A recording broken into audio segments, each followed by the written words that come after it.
Hare Nama, Hare Nama eva kevalam, Kalo nasteva, nasteva, nasteva gatiranyatan. Hare Nama, Hare Nama, Hare Nama eva kevalam, Kalo nasteva, nasteva, nasteva gatiranyatan.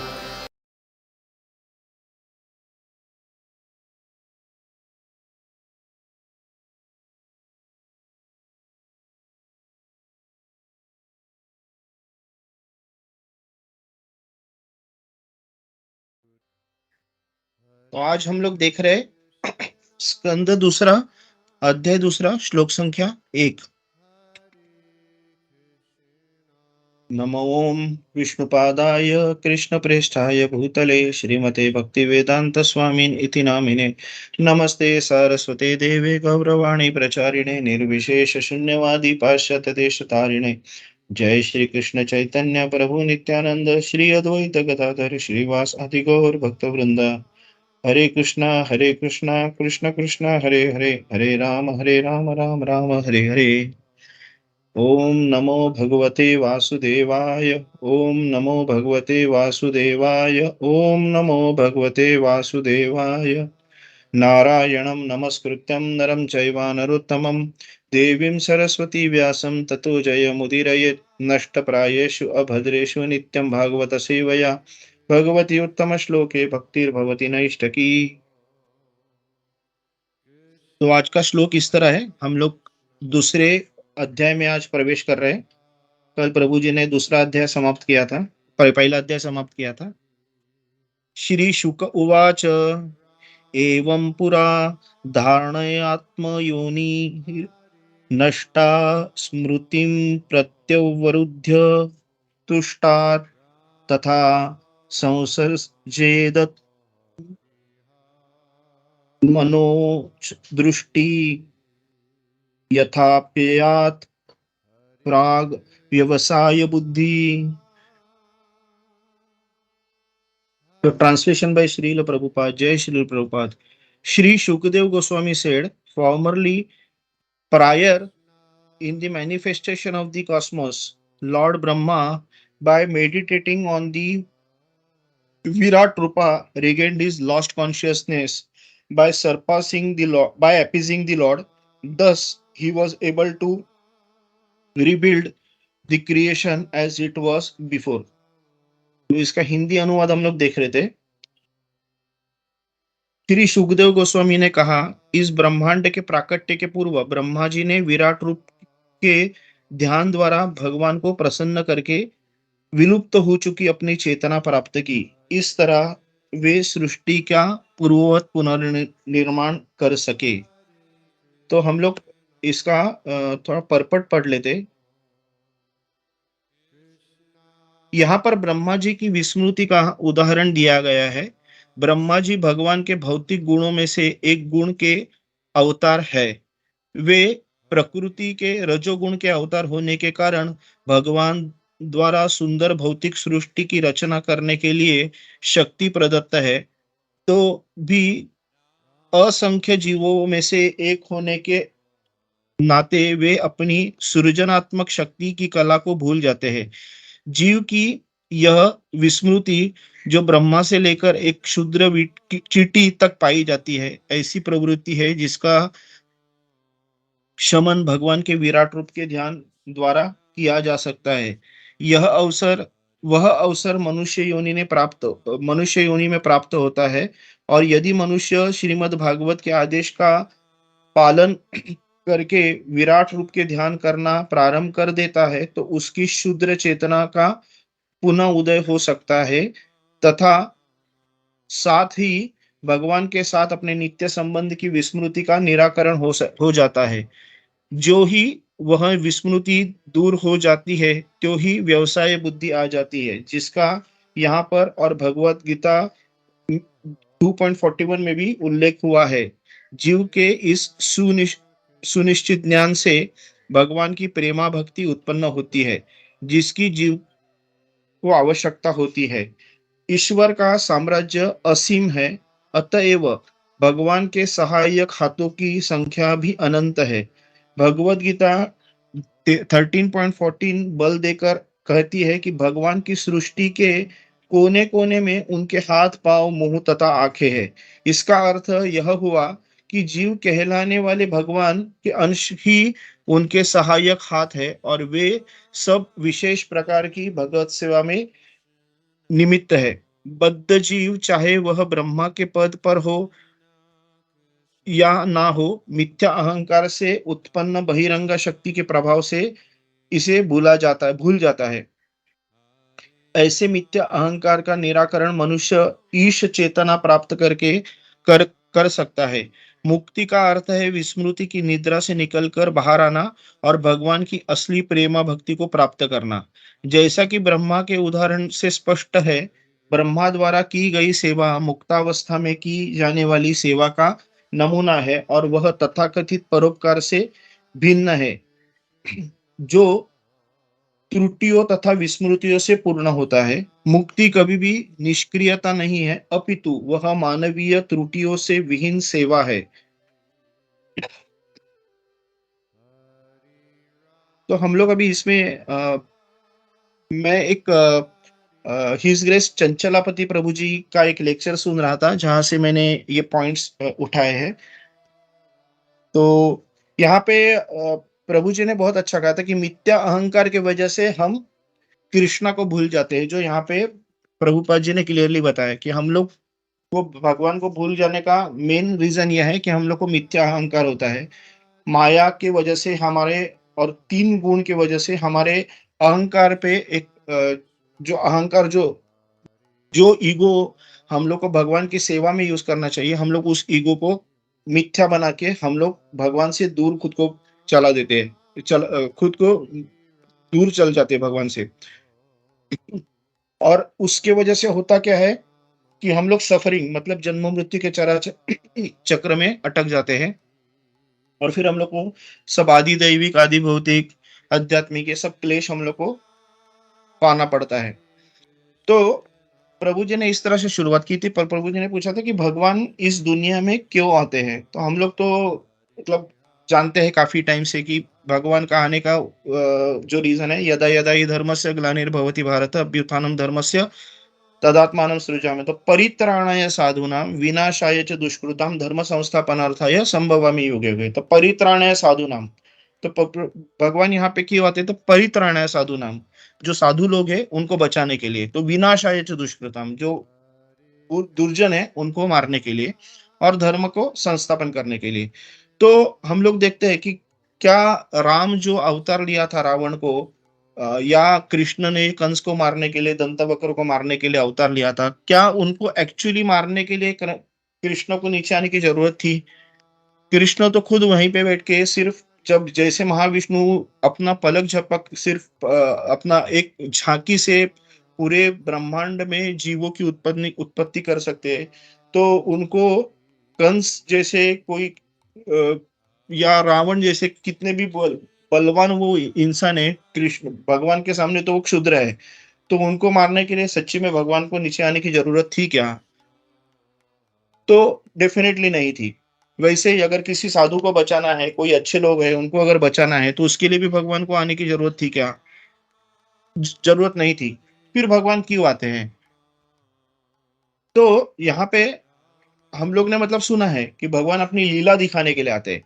तो अभी हम लोग थोड़ा-सा उसमें और आगे जाके देखते हैं कि हम लोग अगर देखते हैं कि हम लोग कि कहीं घूमने चले जाते हैं, और समुद्र के पास अगर जाते हैं, तो वो बीच पे हम लोग बैठे हैं और वो महासागर की तरफ हम लोग देखते हैं, तो हम लोग के मन में आता है ना, क्या कितना जबरदस्त है, मतलब कितना अगाध है और इस कितना मतलब कितना पानी है और कितना गहरा होगा और कितना बड़ा है वो, उसका कहीं अंत ही नहीं दिखता, इतना आगे चलता है, हम लोग अचंभित हो जाते हैं। वैसे ही अगर हम लोग किसी पर्वत पे चले जाते हैं, वो पर्वत से जब हम लोग नीचे देखते हैं खाई में, तो हम लोग को लगता है कितना बड़ा पर्वत है, मतलब उसके सामने हम लोग चींटी भी नहीं लगते। चींटी भी मतलब इंसान के सामने चींटी कितनी छोटी रहेगी, उससे भी छोटे हम लोग उस पर्वत के सामने रहते हैं। तो ये जो है कि हम लोग वो अचंभित हम लोग क्यों होते हैं? क्योंकि ये एक्चुअली भगवान की कृपा है।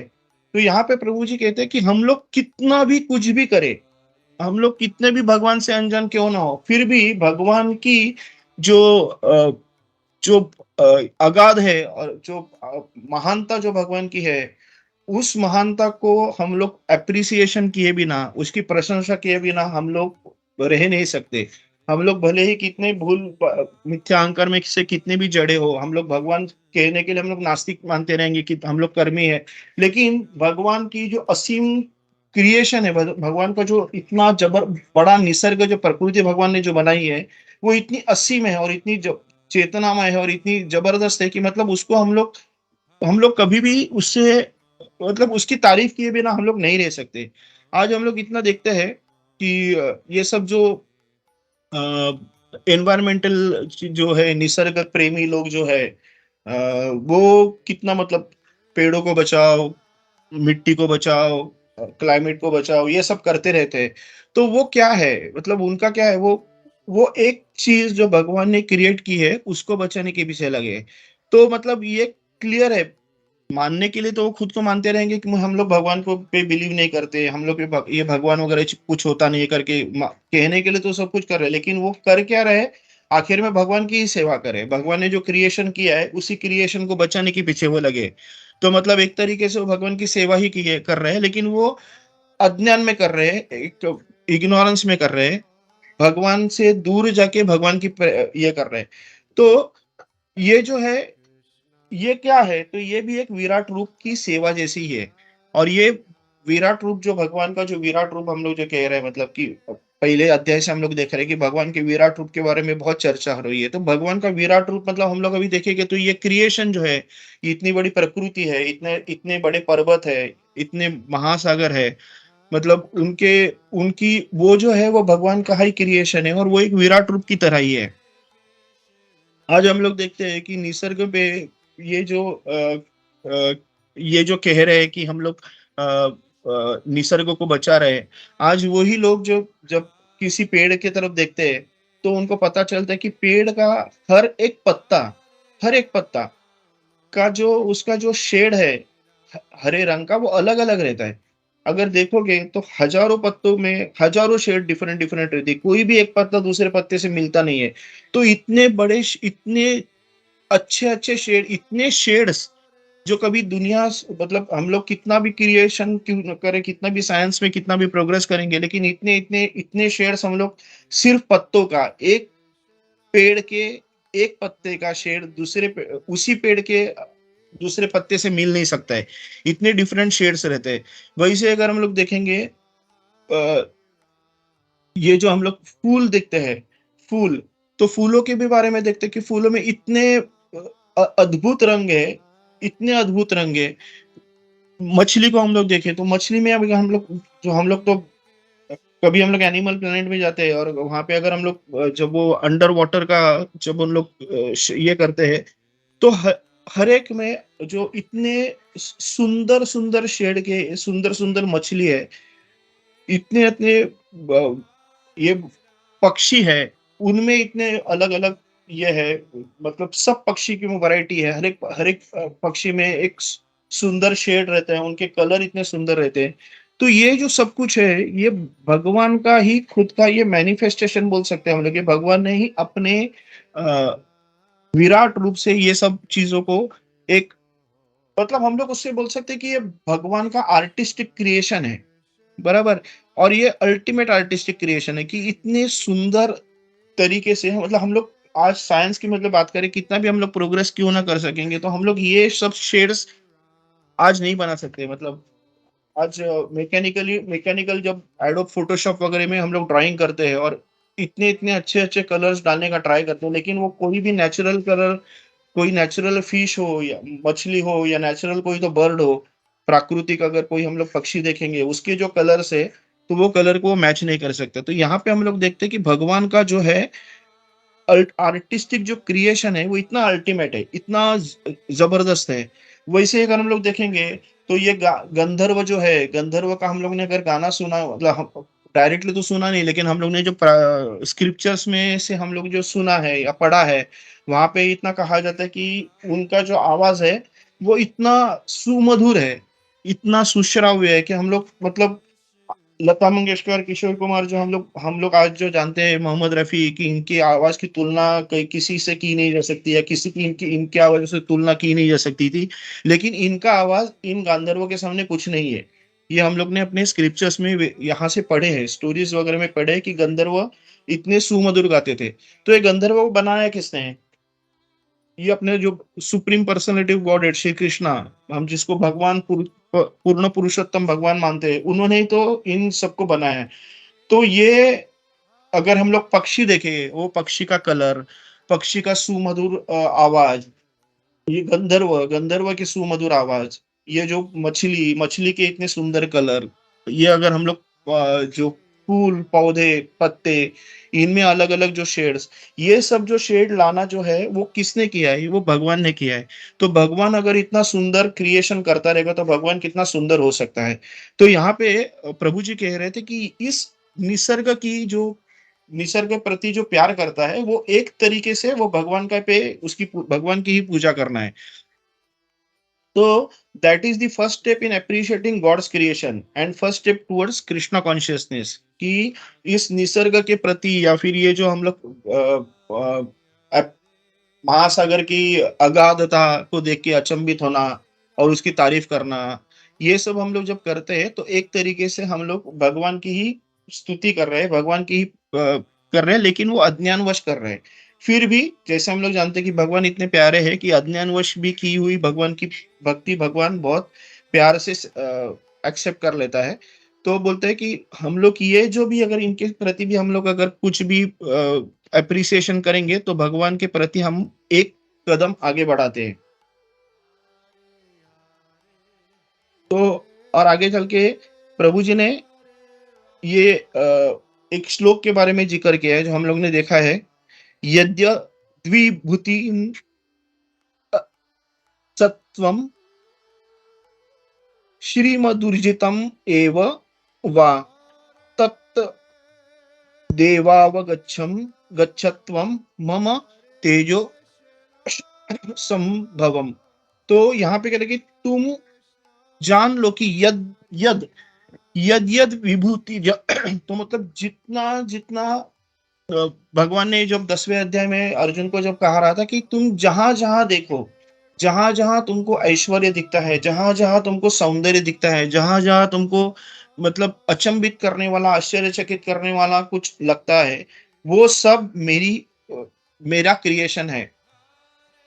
तो तुम जान लो कि सारा ऐश्वर्य सौंदर्य तथा तेजस्वी सृष्टि मेरे तेज का एक स्फुल्लिंग मात्रा से ही से अद्भुत है।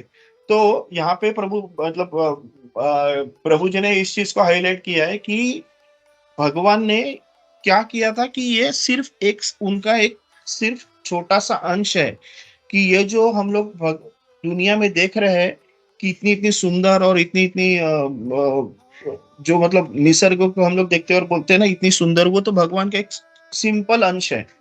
आज हम लोग देखते हैं कि मतलब जो हम लोग ने पढ़ा था भागवतम में कि श्री कृष्ण में से 4 उनके विस्तार हो गए थे, अनिरुद्ध, प्रद्युम्न, वासुदेव और संकर्षण। उस संकर्षण में से वापिस 4 ये हो गए थे, संकर्षण, बलराम, और उस संकर्षण से हम लोग ने देखा है कि महाविष्णु का एक्सपेंशन हुआ। उस महाविष्णु के हर एक पोर से, शरीर के जो छिद्र होते हैं, स्किन के हर एक जो छिद्र, उस छिद्र में से अनंत कोटि ब्रह्मांड निर्माण होते हैं। उस महाविष्णु से फिर क्षीरोदक्षाय गर्भोदक्षाय विष्णु निकलते हैं। गर्भोदक्षाय विष्णु जो है हर ब्रह्मांड में जाके उनका एक उनके गर्भ से हर ब्रह्मांड के में ब्रह्म की उत्पत्ति होती है और फिर वो ब्रह्म भगवान के प्रति तप करके, जैसे अभी सुखदेव गोस्वामी ने इस पर्टिकुलर श्लोक में कहा है कि फिर वो तप करके वो भगवान को प्लीज करता है, भगवान की प्रार्थना करता है और फिर उसको क्रिएशन करने में सहायता होती है। फिर वो गर्भोदक्षाय विष्णु थे, फिर क्षीरोदक्षाय विष्णु, और क्षीरोदक्षाय फिर विष्णु जो हमारे शरीर में परमात्मा के रूप में स्थित है। तो हम लोग देखते हैं कि इतने विस्तार विस्तार विस्तार विस्तार करके महाविष्णु जब हो गए, महाविष्णु से अनंत कोटि ब्रह्मांड निर्माण हो रहा है। तो हम लोग देखते हैं कि और महाविष्णु का एक जो सांस है, एक सांस मतलब एक सांस में वो लोग ब्रह्मांडों को क्रिएट करते हैं और डिस्ट्रॉय करते हैं। तो एक सांस जो है वो ब्रह्मा जी के 100 साल होते हैं। और हम लोग ने देखा है कि ब्रह्मा जी के 100 साल मतलब हमारे कितने करोड़ कितने कितने करोड़ करोड़ हमारे साल है। तो उस हिसाब से देखेंगे तो हम लोग मतलब हजार चतुर्युग ये ब्रह्मा जी का एक दिन है, हजार चतुर्युग। फिर वैसे ही हजार चतुर्युग ब्रह्मा जी की एक रात रहे। तो 2000 चतुर्युग हम लोग एक चतुर्युग 43 लाख साल का है। तो हम लोग देखते हैं कि 43 लाख साल इंटू 2000 वो एक ब्रह्मा जी का एक दिन एक रात है। ऐसे ब्रह्मा जी के 100 साल के बाद वो सिर्फ महाविष्णु का एक सांस है। और महाविष्णु अनंत मतलब चौथे लेवल पे एक्सपांशन आ जाते हैं। चौथे श्री कृष्ण के चौथे लेवल पे एक्सपांशन है। तो हम लोग जान सकते हैं कि श्री कृष्ण की क्या की मतलब उसकी जो ऑप्युलेंस हम लोग जो बात करते हैं वो सिक्स ऑप्युलेंस हम लोग के कहने भी मतलब छोटा लगता है ये वर्ड्स। मोस्ट ब्यूटीफुल भी शायद भगवान के ब्यूटी के सामने मोस्ट ब्यूटीफुल भी बहुत छोटा है। मोस्ट फेमस, मोस्ट नॉलेजेबल, ये सब सब वर्ड जो है सिर्फ हम लोग शब्द यूज कर रहे हैं, लेकिन भगवान के असीम ऑपुलेंस के सामने ये शब्द बहुत छोटे हैं। तो हम लोग ये जो है इसके इसके लिए ये भौतिक दुनिया की जो अद्भुत जो रचना है, जो जान या पहचाना है ही श्री कृष्ण के तरफ का एक कदम है। मतलब जैसे प्रभु जी ने कहा था कि ये जो हम लोग श्री कृष्ण के जो बोल रहे थे कि एक्सपांशन जो महाविष्णु है वो इतने अद्भुत है। तो श्री कृष्ण कितने अद्भुत रहेंगे। तो हम लोग यहाँ पे प्रभु जी ने इस चीज को हाईलाइट किया है कि ये जो श्लोक में प्रभु जी मतलब वापस में वही पॉइंट बोल रहा हूँ कि जब हम लोग भगवान के ये क्रिएशन को हम लोग कभी अप्रिशिएट करते हैं तो हम लोग को भगवान के प्रति एक अपना प्यार जताने का एक कदम है। तो यहाँ पे इस तरह ब्रह्मा के भगवान के विराट अस्तित्व पे ध्यान करके अपनी चेतना प्राप्त कर ली। ब्रह्मा ने क्या किया कि भगवान के जो विराट अस्तित्व पे ध्यान किया और अपनी चेतना प्राप्त की। तो ये हुआ भगवान को प्रसन्न करने के वजह से। तो ये क्यों हुआ, उन्होंने भगवान को प्रसन्न किया। तो भगवान को प्रसन्न कैसे किया, तो हम लोग बोलते हैं pleasing the god, appeasing the god. तो प्लीजिंग या अपीजिंग द गॉड मतलब भगवान के प्रति प्यार करके भगवान की प्रार्थना करना, भगवान को अपनी तरफ आकृष्ट करना। तो प्रभु जी ने बहुत अच्छा एग्जाम्पल दिया था कि आज हम लोग देखते हैं कर्मी लोग बोलते हैं कि हम लोग भगवान को आकृष्ट क्यों करें, हम लोग क्यों खुद को एंजॉयमेंट का हम लोग सोचेंगे, हम लोग भगवान के प्रति क्यों इतना प्यार करते हुए ना का भगवान को प्रसन्न करने के लिए हम लोग अपनी मेहनत क्यों क्योंकि भगवान को प्रसन्न करना भले अपनी फितरत हम लोग जब हम लोग अभी इस्कॉन से जुड़ गए तो हम लोग को भागवतम पढ़ के भगवत गीता पढ़ के हम लोग को तो समझ में आ गया है कि हाँ हम लोग का हमारा जो जीवर स्वरूप हो कृष्ण नित्यदास, और जो भी हम लोग को करना है कि कृष्ण की भक्ति में करना है। लेकिन जो कर्मी लोग हैं जो इस इस्कॉन से जुड़े नहीं है, जिनको भगवान के प्रति का ज्ञान नहीं है, तो वो बोलते हैं कि हम लोग को भगवान के प्रति हम लोग को भगवान को प्रसन्न करने के लिए हम क्यों मेहनत करें, भगवान को एंजॉयमेंट करने के लिए हम लोग क्यों ये करें। तो प्रभु जी ने बहुत अच्छा एग्जांपल दिया था। बोल रहे थे कि हम लोग जब कोई खाना खाते हैं तो रोटी बनाने के हम लोग उंगली का यूज करते हैं। फिर उंगली रोटी बनाती है मतलब आटा को ये करती है। फिर जो हाथ है वो आटे को बेलन से ये करके उसकी रोटी बनती है। हाथ उठा के वो सेकते हैं। जो देख रहे हैं तो हाथ पूरी मेहनत हाथ कर रहे हैं। बाद में फिर सब्जी बनाने में भी हाथ यूज करके हम लोग काटते हैं सब्जियों को तेल में ये करके उसको तड़का देके जो भी हम लोग करते हैं वो जो सब कुछ कर रहे हैं वो हाथ कर रहे हैं, आंख देख रहे हैं। लेकिन खाने के लिए हम लोग क्या कर रहे हैं, मुंह में डालते हैं। तो क्या हम लोग ये सोचते हैं कि मैं मुंह से खाना खाना है तो हाथ क्यों काम करे, तो ऐसा नहीं होगा राइट। मुंह से तो हम लोग कुछ नहीं कर सकते, हम लोग को हाथ का तो यूज करना ही पड़ेगा। और हाथ जब काम करते हैं और मुंह में डाल के वो पेट में चला जाता है, उस पेट से जब वो खाना हजम हो जाता है एनर्जी क्रिएट होती है, वो एनर्जी मिलती किसको, हाथ को ही मिलती है आखिर में। तो ये होता है प्रसन्न करने का। हम लोग जब भगवान को खुद से अलग समझते हैं तब हम लोग भगवान को एक अलग नजरिए से देख के हम लोग बोलते हैं कि भगवान के प्रति हम लोग क्यों करें। लेकिन हम लोग देखेंगे कि अगर हम लोग खुद भगवान के अंश हैं, भगवान के हाथ और पांव हम लोग हैं, तो हमारे हाथ और पाँव जैसे हम लोग देखते हैं कि अगर हम लोग कुछ कार्य करेंगे हाथ के कार्य से आखिर में मिलेगा हमको ही। तो भगवान के लिए मतलब अ, जैसे इनका जब गोपी जन वल्लभा करके कृष्ण का कहा जाता है, तो वो क्या करते हैं कि मतलब गोपियाँ जितना प्यार कृष्ण से करती है, कृष्ण उतना ही प्यार गोपियों से करता है या फिर उससे ज़्यादा प्यार करता है। तो हम लोग जितना प्यार कृष्ण से करेंगे, कृष्ण उतना प्यार हम लोग से करेंगे। तो ये क्लियरली भगवत गीता में कृष्ण ने कहा हुआ है कि तुम जितना मेरे पे श्रद्धा रखोगे उतना उतना ही वैसे ही तुम मुझे पाओगे। तो हम लोग अगर भगवान के हाथ भर के बन के जैसा हाथ रोटी वगैरह करके पेट को खाना खिलाता है, उसमें आखिर में फायदा होता है उसी हाथ का, क्योंकि उसी पेट में गया हुआ खाना हाथ को एनर्जी क्रिएट करता है। वैसे ही अगर हम लोग भगवान की अ, स्तुति में, भगवान की प्रेयर्स में, भगवान की प्रार्थना में अगर खुद को जुटा देंगे, तो आखिर में होगा क्या? फायदा अपना ही होगा, क्योंकि भगवान हमको ही वो सब लौटाने वाला है। मतलब जितना प्यार हम लोग भगवान से करेंगे, भगवान अपने को उतना ही प्यार करता है। तो भगवान को प्रसन्न करना ही अपनी फितरत होनी चाहिए। लेकिन हम क्या होते हैं, भौतिक दुनिया के माया में इतने प्रभाव में आकर खुद को प्रसन्न करना चाहते हैं। हम लोग खुद के लिए सेंस ग्रेटिफिकेशन करना चाहते हैं। तो प्रभु जी ने यही कहा, मतलब हाथ का उदाहरण देके, कि हम लोग को यहाँ पे भगवान को प्रसन्न करने के लिए हम लोग को करना चाहिए। जैसे ब्रह्मा ने भगवान को प्रसन्न किया और भगवान की वो चेतना, ब्रह्मा की वो चेतना वापिस आ गई।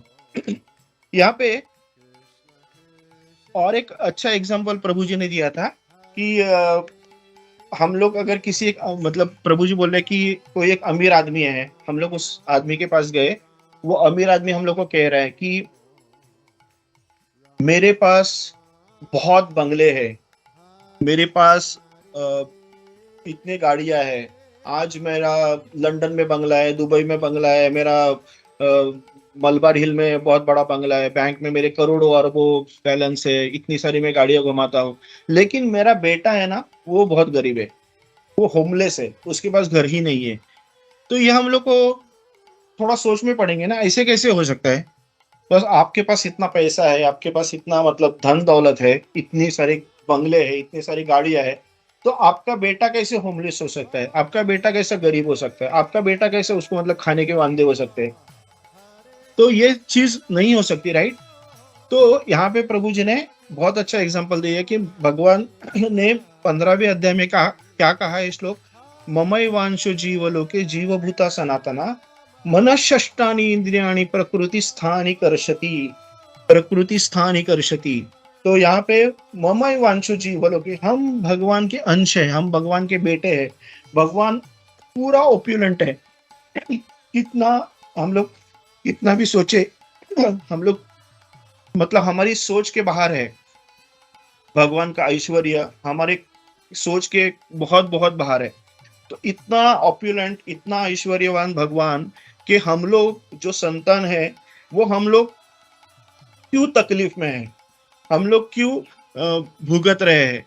तो मनःषष्ठानि इंद्रियाणि प्रकृति स्थानी कर्षति, भगवान बोल रहा है कि ये इंद्रियों के वश में आके आज वो भोगत रहे। तो ये क्लियर कट उस वो अमीर आदमी के एग्जांपल से मैच हो रहा है कि वो अमीर आदमी क्या बोल रहा है कि मेरे पास इतने सारा पैसा है, लेकिन मेरा बेटा गरीब है, भूखा है, उसको रहने के लिए जगह नहीं। आज हम लोग का एग्जैक्टली वही हाल हो गया है कि हम लोग भगवान के बेटे हैं, लेकिन हमारी हालत बहुत बुरी है, क्योंकि हम लोग ने भगवान से मुंह मोड़ लिया। आज हम लोग भगवान के को प्रसन्न करने के लिए, भगवान के प्रति अपना प्यार जताने के लिए हम लोग पीछे हट रहे हैं, हम लोग कुछ नहीं कर रहे कि उसके वजह से आज हम लोग को इस तरीके से हम लोग सोच रहे हैं कि मतलब हम लोग भगवान से दूर होने की वजह से आज हम लोग ये जन्म मृत्यु के चक्कर में तो अटक गए, लेकिन क्लेश और हर जन्म में हम लोग क्लेश और दुख में अटक गए, दुख में हम लोग जी रहे हैं। तो ये प्रभु जी ने बहुत अच्छा एग्जाम्पल दिया था। भगवान ने क्या किया है, प्रभु जी बोल रहे हैं एक प्लेजर का एक प्लान बनाए।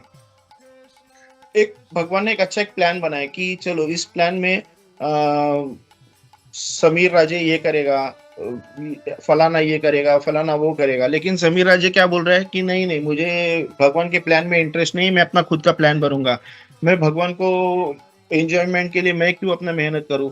तो फिर समीर क्या बोलता है कि नहीं नहीं, मैं अपना खुद का प्लान करेगा, और फिर वो एक अलग अहंकार में और अलग इसमें निकल जाता है। फिर भगवान बोलते हैं ठीक है वो, चल समीर तू जा और पृथ्वी पे जाके जन्म मृत्यु के चक्कर में अटक जा। और समीर को अक्ल नहीं रहती है, उसको लगता है कि भगवान मैं जो कर रहा हूँ वो सही है, और फिर वो यहाँ पे आके अटक जाता है। फिर जन्म मृत्यु के चक्कर में वो अज्ञान में सालों जन्म जन्म लेते रहता है। फिर उसको कभी प्रभुपाद जी मिलते हैं, कभी उसको फिर कृष्ण की कृपा होती है, और फिर उसको पता चलता है अरे मैंने क्या किया, मैं भगवान के पास था, भगवान ने मेरे लिए एक अच्छा प्लान बनाया था, भगवान को के साथ में एंजॉय कर रहा था, और मैं आज क्या कर रहा हूँ, मैं भगवान से खुद को दूर करके मैं आज खुद को एंजॉय करने का ट्राई कर रहा हूँ। फिर वो समीर राजे को अक्ल आती है। फिर समीर कभी तो भगवान के प्रति भक्ति लग जाता है, फिर इस्कॉन से जुड़ जाता है। फिर उसको गुरु महाराज मिलते हैं, फिर समीर राजे का सनातन प्रभु हो जाता है, सनातन निताई दास हो जाता है।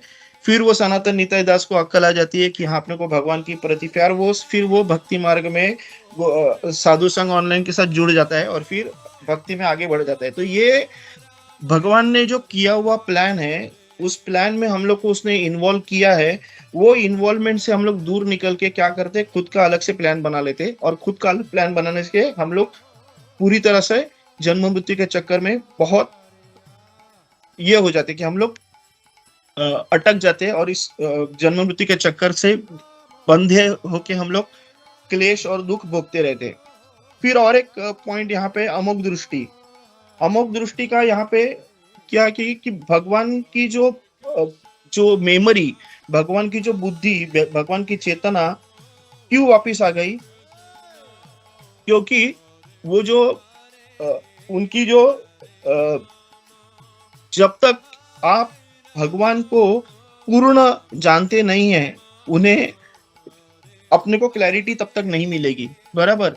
तो भगवान को जानने के लिए क्या करना पड़ेगा, भगवान से प्रार्थना करना पड़ेगा, भगवान से हम लोग को भक्त बनना पड़ेगा। जैसे हम लोग देखते कि ज्ञान से भगवान को जानने का ट्राई करोगे तो अपनो जन्म जन्म लगेंगे भगवान को ज्ञान से जानने के लिए, लेकिन जो भगवान का भक्त रहता है वो भगवान को तुरंत जान लेता है। और जब भगवान को वो जान लेता है तब भगवान उसको वो एक अमोघ दृष्टि देता है, बराबर।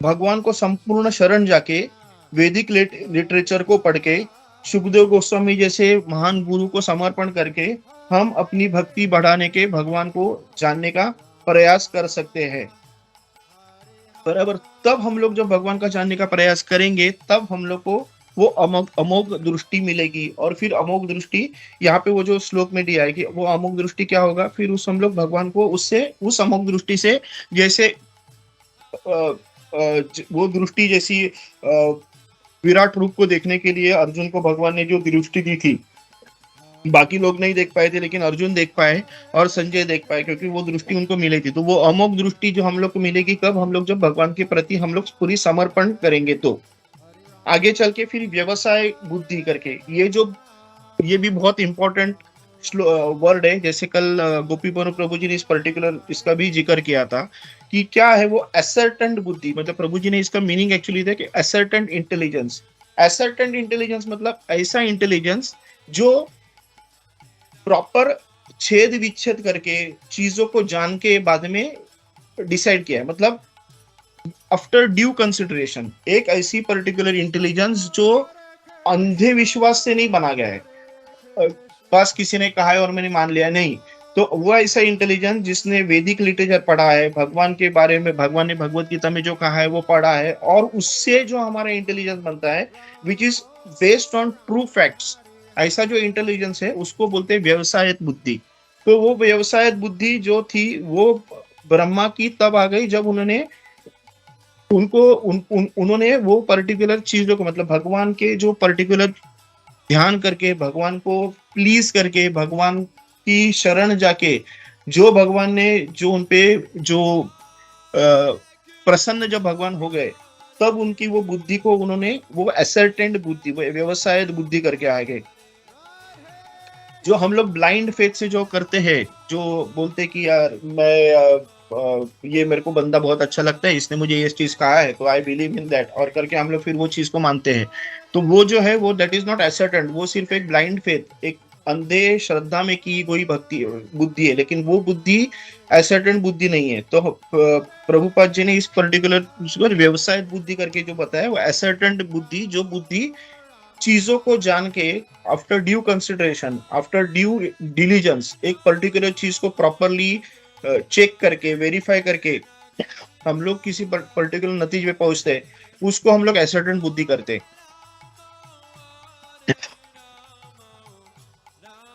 कि यहाँ पे फिर हम लोग को वही दिया कि प्रभु जी ने आखिर में एक अलग रेफरेंस दिया है।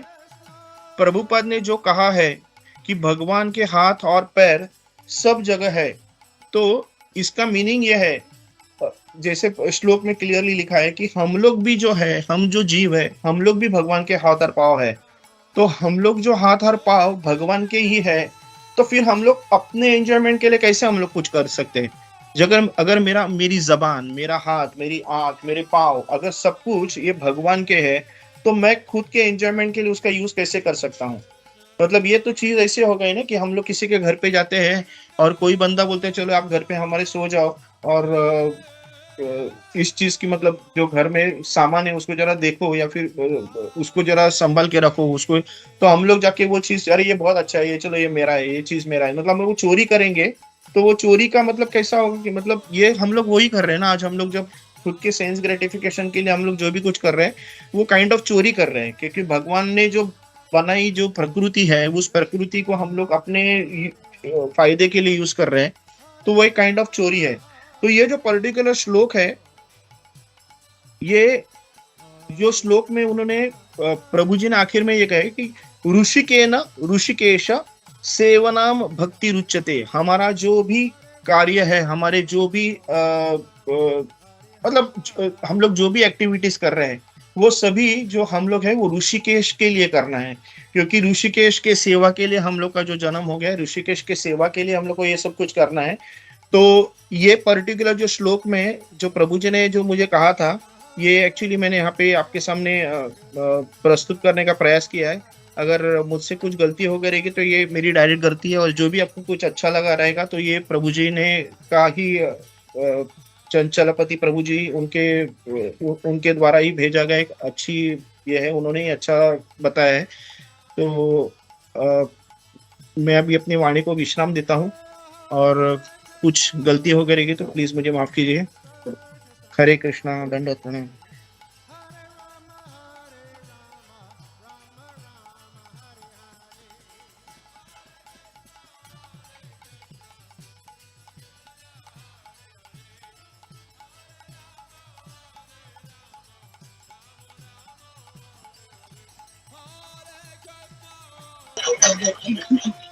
हरे कृष्ण प्रभु जी, दंडवत प्रणाम। हरे कृष्ण प्रभु। हरे कृष्णा प्रभु जी, Hare Krishna. Thank you so much Sanatan प्रभु फॉर वंडरफुल क्लास। और आज ये जो दूसरे जो चैप्टर है उसका आपने आरंभ कर दिया, शुभारंभ। तो thank you so much Prabhu for wonderful class. बहुत बढ़िया प्रभु। और जो आपने वो अपना एग्जाम्पल दिया लास्ट में, इट वॉज वेरी नाइस, कैसे भगवान का प्लान रहता है। It was very nice. Hare Krishna. Hare Krishna प्रभु जी।